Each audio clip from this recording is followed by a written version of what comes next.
Bəlğəmli öskürəklər zamanı xəstə öskürür, səhər, axşam, günorta ağzı dolusu bəlğəm ifraz edir. Bəlğəmin rəngləri də müxtəlif ola bilər burada. Sarı bəlğəmlər ola bilər, şəffaf bəlğəm ola bilər, yaşıl rəngli.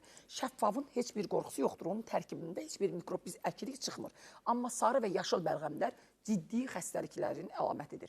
Ümumiyyətlə, bar verən niyə öskürək deyirik bəlğəmli öskürəklərə? Çünki bunların arxasında nə dayanıb? Bunların arxasında müxtəlif xəstəliklər dayanıb.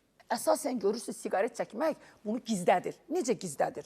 Deməli, xəstə öskürür illər boyu, öskürür, deyir, əşib, siqaret çəkirəm, elə illər də öskürürəm, babam da belə öskürmüşdü. Halbuki o başa düşmür ki, xərçəngə yoluxub, artıq onun orta mərhələsindədir, ikinci mərhələsindədir, xərçəngə yoluxma riski. Məsələn, bəlkə onda vərəm başlayıb, kimdənsə yoluxub, hər birimizin orqanizmimizdə vərəm çöpü də var, xərçəng hüceyrəsi də var, hər birimizin orqanizmimizdə müxtəlif xəstəliklərin nədənləri var. Niyə o meydana çıxmır? O ona görə meydana çıxmır ki, insanın immuniteti yüksək olmalıdır.